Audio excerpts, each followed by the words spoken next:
11宇宙简直就是作弊，波波竟然是候补破坏神，因为弗利萨的偷袭和嘴炮刺激，彻底激怒了他。什么正义公平，什么礼义廉耻，他通通不要了，变成了以破坏为乐趣的破坏神。在17号与托破对波之时，弗利萨大王突然出现，趁机偷袭托破，朝他后背不断攻击。不愧是恶之地，越是邪恶的事越开心。双拳难敌四手，在两人气功炮的夹击之下，托破终于忍无可忍，他怒不可遏，什么正义廉耻，什么爱好和平，他通通不要了，他要彻底释放自己。稍微用力，激战的三人立马感受到这股强大的气息，谁都不明白这到底怎么回事，只有第11宇宙的人知道。大王还不赶紧躲开，竟然退到一旁观看。托破依然在蓄力，身体变得更加壮硕，这股力量简直威力十足，能量直冲天际。胸前出现一个奇怪的标志，难道这是10级破坏神的 logo？ 他再也不是爱好和平的托破，而是以破坏为乐趣的破坏神。不知所以的大王还在发着嘴炮，又朝他发出一阳指，但他的攻击瞬间被消灭。比鲁斯终于明白了，他拥有的是破坏神的力量，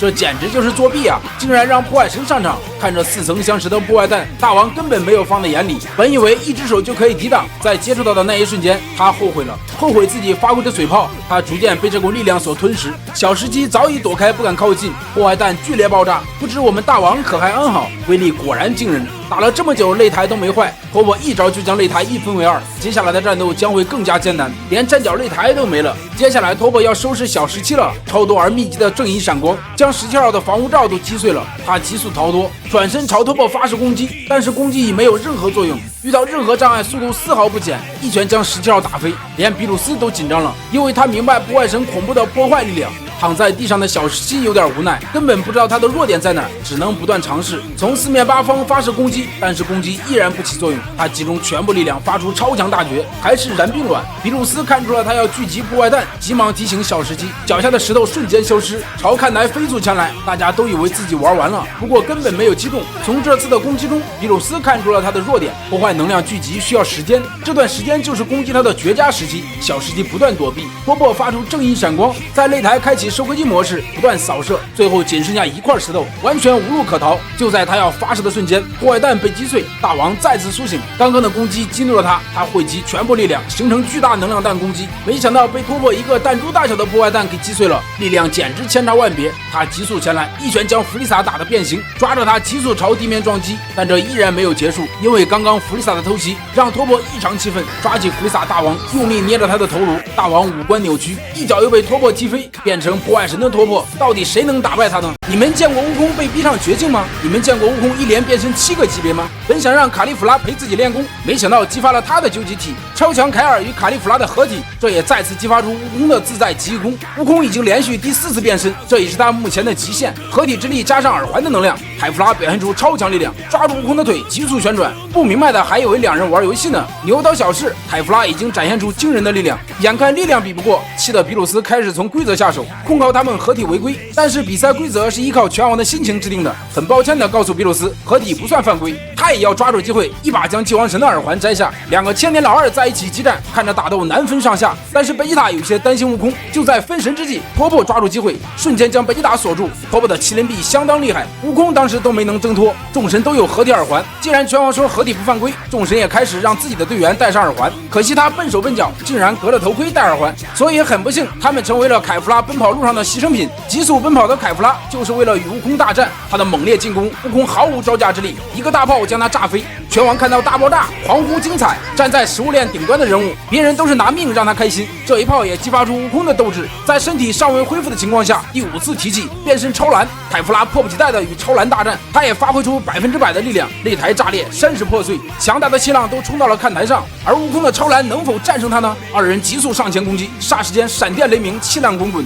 拳脚结束，对波后行。凯弗拉的力量简直高得惊人，竟然力压悟空的超蓝，吉连就像一个世外仙人，他眼角一动，似乎感知到托破有危险。果然，贝吉塔一拳击中托破，挣脱了他的死亡束缚。贝吉塔感受到悟空的体力已恢复到超蓝了，而凯弗拉的力量强大无比，逼得悟空在体力没有恢复的情况下，使出了界王拳，瞬间将他的气功炮打飞。众人着实为他的身体捏了一把汗。二人再次激战，悟空躲开他的攻击，一拳将他打飞。但是这没有给他造成任何伤害，反倒激发了他的斗志，再次提起对战悟空。而悟空瞬间来到他面前，再次将他打飞，重重砸到地面。但是凯夫拉身体流淌的也是赛亚人的热血，多次击打依然坚韧地站起来。但是悟空的体力已无法支撑他再次使用界王拳，他打算一招解决掉凯夫拉，发出龟派气功攻击。没想到凯夫拉瞬间来到悟空身后，三拳两脚将悟空打飞了。倒地的悟空体力不支，超蓝状态消失，众人惊恐万分。看来这次悟空真的不行了，尚未恢复体力，再次被打倒。但悟空总是能在绝境之处突破，他踉踉跄跄地站起来。凯夫拉朝他发射气功炮，就在击中的瞬间，悟空的体质再次发生变化，三下五除二将攻击消灭。凯夫拉不相信，再次发射攻击，还是轻松躲闪。悟空再次突破极限，这次没有依靠元气弹，以自身力量成功突破。悟空第6次变身，而凯夫拉将如何面对悟空的自在极功呢？在最后离别时刻，香帕终于叫了一声哥哥。比鲁斯背对香帕，他不忍心看到平时与他嬉戏打闹的兄弟消失。香帕朝他做出最后的鬼脸，从此在世上消失。比鲁斯缓慢地闭上了双眼，他是冰冷的破坏神，尽管有无尽的泪水，只能往肚里流。地区宇宙强如神助，一口气连灭2个宇宙。凯夫拉受悟空的激发，力量不断提升，但最终还是悟空获胜。但他再次耗尽全部力量，气喘吁吁躲在一旁休息。看着毫无抵抗力的悟空，比克与悟饭打算去帮助悟空，但不料再次被纳美克星人缠身。再看贝吉塔被一个机器人暴揍，他为什么不还手呢？原来是因为看到悟空变身自带极功，他心有不甘，要激发自己的潜力，最终还是无法忍受这种侮辱，将攻击全都还了回去。而悟空依然在休息调整，其他人哪能错过这等好机会？5人合力围攻，但是地区宇宙也不是吃干饭的。就在攻击他的瞬间，姐弟俩前来助攻悟空，他们将2位少女引走，减轻悟空不少压力。姐弟俩是人造人，无论战斗多少次，体力丝毫不会减弱。大狍牛朝18号发出爱心加农炮，但是18号岂会中招，正好击中他的队友。这笨拙的动作真是让人哭笑不得。17号飞到他的身后，顺势将他打出了场外。这下彻底激怒了布里安，竟然从地下发射爱之绳索，将18号困住。所有队员将爱传递给布里安，他获得了巨大能量，变身超大型还带着翅膀的狍牛。但是不止你们有爱，18号有着自己心爱的老公孩子，这给了他巨大能量。挣脱束缚，与17号联手对战，他发射巨大能量弹，但都被冲破。18号一马当先，他的攻击完全不起作用，瞬间从他身体穿过，布里安彻底被打倒了，幻化的形态逐渐消失。第2宇宙仅剩下3人，而第6宇宙也仅剩下2人。悟空正在被第2宇宙围攻，他的体力完全没有恢复，处境相当危险。